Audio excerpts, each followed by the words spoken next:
اعوذ باللہ من الشیطان الرجیم بسم اللہ الرحمن الرحیم۔ السلام علیکم ناظرین، میں اشر آج ایک نئی ویڈیو کے ساتھ آپ کی خدمت میں حاضر ہوں اور آپ دیکھ رہے ہیں طالب باغ۔ اس ویڈیو میں آگے بڑھنے سے پہلے آپ ہمارے چینل کو سبسکرائب کریں، ہماری ویڈیو کو لائک کریں اور بیل آئیکن پر ضرور کلک کریں کہ ہر نئی آنے والی ویڈیو آپ تک بر وقت پہنچتی رہے۔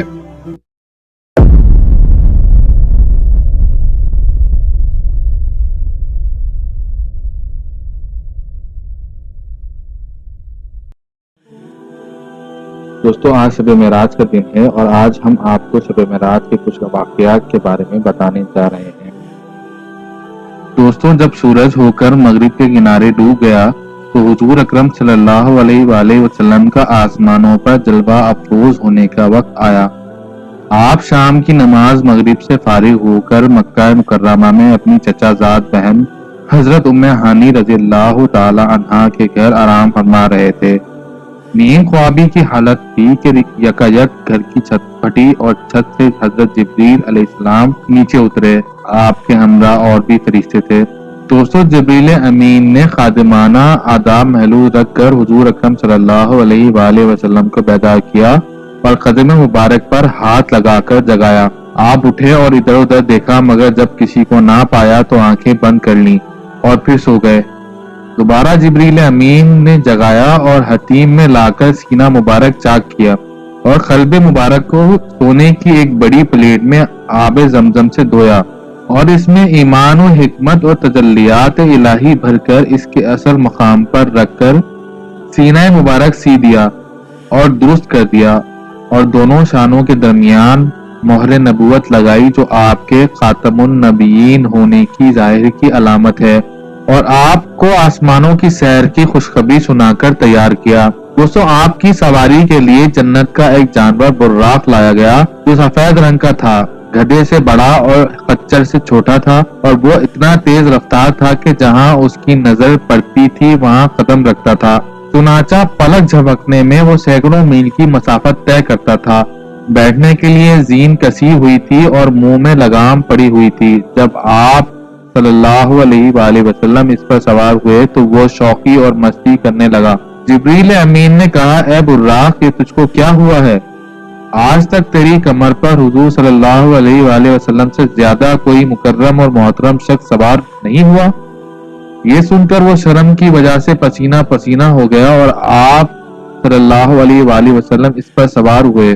حضرت جبریل علیہ السلام نے آپ کی رکاب پکڑی اور حضرت میکائیل علیہ السلام نے لگام تھامی۔ اس شان سے حضور اکرم صلی اللہ علیہ وآلہ وسلم روانہ ہوئے۔ دوستوں، دوسرے مرحلے میں جب آپ صلی اللہ علیہ وآلہ وسلم اس براق پر سوار ہوئے اور مسجد الحرام سے مسجد المقصود کی طرف روانہ ہوئے تو چلتے ہوئے ایسی زمین پر گزر ہوا جس میں کھجور کے درخت بہت زیادہ تھے۔ جبریل امین نے عرض کیا، آپ یہاں اتر کر 2 رکعت نفل پڑھ لیجئے۔ آپ نے وہاں اتر کر 2 رکعت نماز ادا کی۔ جبریل امین نے عرض کیا، آپ کو معلوم ہے آپ نے کس جگہ نماز پڑھی ہے؟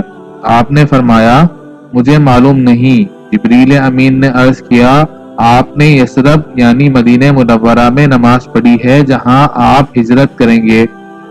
اس کے بعد آپ ایک اور زمین پر پہنچے۔ جبریل امین نے عرض کیا، یہاں بھی اتر کر نماز پڑھیے۔ آپ نے اتر کر نماز پڑھی۔ جبریل امین نے پھر سے عرض کیا، آپ نے وادی سینا اور شجرہ موسیٰ کے قریب نماز پڑھی ہے جہاں اللہ تعالیٰ نے حضرت موسیٰ علیہ السلام سے کلام فرمایا تھا۔ پھر ایک سفید زمین سے گزر ہوا۔ جبریل امین نے عرض کیا، یہاں بھی اتر کر نماز پڑھیے۔ آپ نے اتر کر نماز پڑھی۔ جبریل امین نے عرض کیا، آپ صلی اللہ علیہ وآلہ وسلم نے مدین میں نماز پڑھی جو حضرت شعیب علیہ السلام کے رہنے کی جگہ تھی۔ وہاں سے روانہ ہوئے اور ایک اور زمین پر پہنچے۔ جبریل امین نے عرض کیا، یہاں بھی اتر کر نماز پڑھیے۔ آپ نے اتر کر نماز پڑھی۔ جبریل امین نے عرض کیا، یہ مقام بیت اللحم ہے جہاں حضرت عیسیٰ علیہ السلام کی ولادت ہوئی تھی۔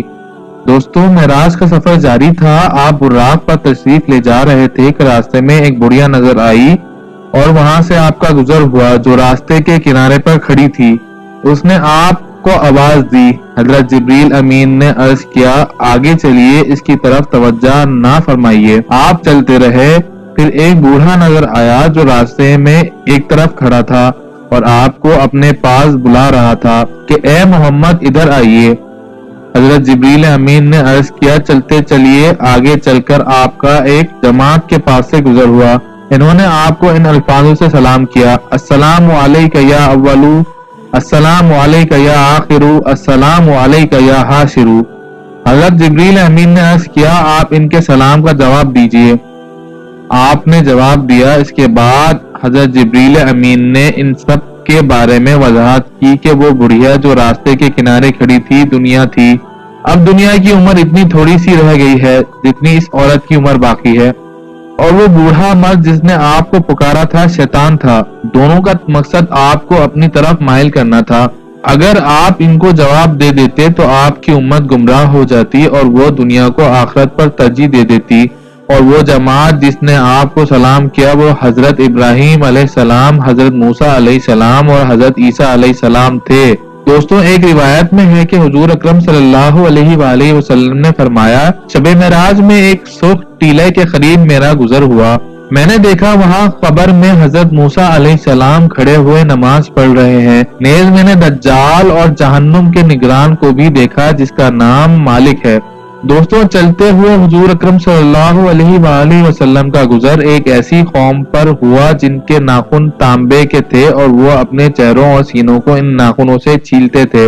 حضور صلی اللہ علیہ وآلہ وسلم نے جبریل امین سے دریافت کیا یہ کون لوگ ہیں؟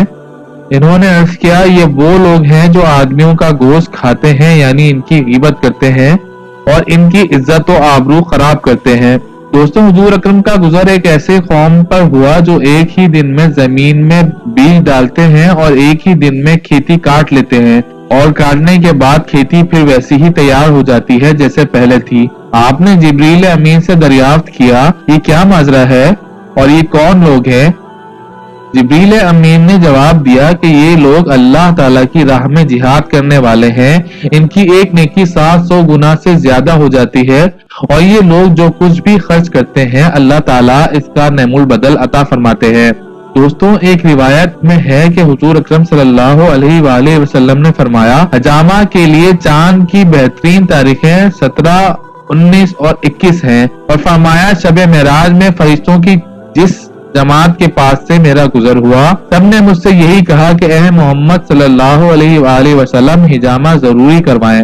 دوستوں، چلتے ہوئے حضور اکرم صلی اللہ علیہ وآلہ وسلم کا گزر ایسے لوگوں پر ہوا جن کے سر پتھر سے پھوڑے جا رہے تھے اور کچلے جا رہے تھے، اور جب وہ کچلے جاتے تو پہلی حالت پر صحیح ہو جاتے اور پھر ان کے سر پھوڑے اور کچلے جاتے۔ برابر ان کے ساتھ یہی معاملہ ہوتا رہا۔ آپ صلی اللہ علیہ وآلہ وسلم نے پوچھا، اے جبریل امین یہ کون لوگ ہیں؟ انہوں نے عرض کیا یہ لوگ وہ ہیں جو نماز نہیں پڑھتے۔ دوستوں، پھر حضور اکرم صلی اللہ علیہ وآلہ وسلم کا گزر ایک ایسی قوم پر ہوا جن کی شرمگاہ پر آگے اور پیچھے کپڑے کے ٹکڑے لپٹے ہوئے تھے، اور وہ اونٹ اور بیل کی طرح چر رہے تھے، اور وہ جہنم کے کانٹے اور پتھر کھا رہے تھے۔ آپ صلی اللہ علیہ وآلہ وسلم نے جبریل امین سے دریافت کیا یہ کون لوگ ہیں؟ انہوں نے عرض کیا یہ وہ لوگ ہیں جو اپنے مالوں کی زکوٰۃ نہیں دیتے۔ دوستوں، پھر آپ کا گزر ایک ایسی قوم پر ہوا جن کے سامنے ایک ہنڈیا میں پکا ہوا گوشت رکھا ہے اور ایک ہنڈیا میں کچا اور سڑا ہوا گوشت رکھا ہے۔ یہ لوگ سڑا ہوا گوشت کھا رہے ہیں اور پکا ہوا گوشت نہیں کھاتے۔ آپ نے دریافت کیا یہ کون لوگ ہیں؟ جبریل امین نے عرض کیا یہ آپ کی امت کے وہ لوگ ہیں جن کے نکاح میں حلال اور طیب بیویاں موجود ہیں، مگر وہ فاسقہ فاجرہ بدکار عورت کے پاس آئے اور اس کے ساتھ رات گزاری اور صبح تک اس کے ساتھ رہے اور اس کے ساتھ بدکاری وغیرہ کی۔ اسی طرح وہ عورت ہے جس کا حلال اور طیب شوہر موجود ہے مگر وہ اس کو چھوڑ کر کسی زانی اور بدکار مرد کے ساتھ رات گزارتی ہے اور صبح تک اس کے ساتھ رہتی ہے اور اس سے بدکاری کرتی ہے۔ دوستوں، ایک روایت میں ہے نبی کریم صلی اللہ علیہ وآلہ وسلم نے ارشاد فرمایا، جس رات مجھے معراج کرائی گئی اس رات مجھے ایک جگہ نہایت عمدہ خوشبو آئی۔ میں نے کہا جبریل امین یہ زبردست عمدہ خوشبو کیسی ہے؟ انہوں نے عرض کیا یہ وہ عمدہ خوشبو فرعون کی بیٹی کے سر میں کنگھا کرنے والی عورت اور اس کے بچوں کی خبر سے آ رہی ہے۔ میں نے کہا اس کا کیا قصہ ہے؟ جبریل امین نے عرض کیا ایک دن وہ فرعون کی بیٹی کے سر میں کنگھا کر رہی تھی کہ اس کے ہاتھ سے کنگھی گر گئی۔ اس نے بسم اللہ کے نام سے کہہ کر کنگھی اٹھائی۔ فرعون کی بیٹی نے کہا میرے باپ کا نام لے کر اٹھاؤ۔ اس نے کہا نہیں، میرا اور تمہارے باپ کا رب اللہ تعالیٰ ہے۔ فرعون کی بیٹی نے کہا میں اپنے باپ کو بتاؤں؟ کنگھی کرنے والی مومنہ نے کہا شوق سے۔ چنانچہ اس نے اپنے باپ فرعون کو بتایا۔ فرعون نے کنگھی کرنے والی کو طلب کیا۔ فرعون نے کہا اے فلاں عورت، میرے سوا بھی کوئی رب ہے؟ اس نے کہا ہاں، میرا اور تمہارا رب اللہ تعالیٰ ہے۔ فرعون نے غصے میں حکم جاری کیا کہ تانبے کا بہت بڑا کڑھاؤ گرم کیا جائے۔ اس کے حکم کی تعمیل کی گئی۔ ایک بڑے کڑھاؤ تیل ڈال کر گرم کیا گیا۔ جب تیل کھولنے لگا تو اس نے دوسرا حکم یہ دیا کہ اسے اور اس کے بچوں کو اس میں ڈال دیا جائے۔ مومنہ عورت نے فرعون سے کہا میری آپ سے ایک درخواست ہے۔ فرعون نے کہا کیا درخواست ہے؟ مومنہ عورت نے کہا میں چاہتی ہوں کہ تم میری اور میرے بچوں کی ہڈیاں ایک کپڑے میں ڈال کر ایک جگہ دفن کر دینا۔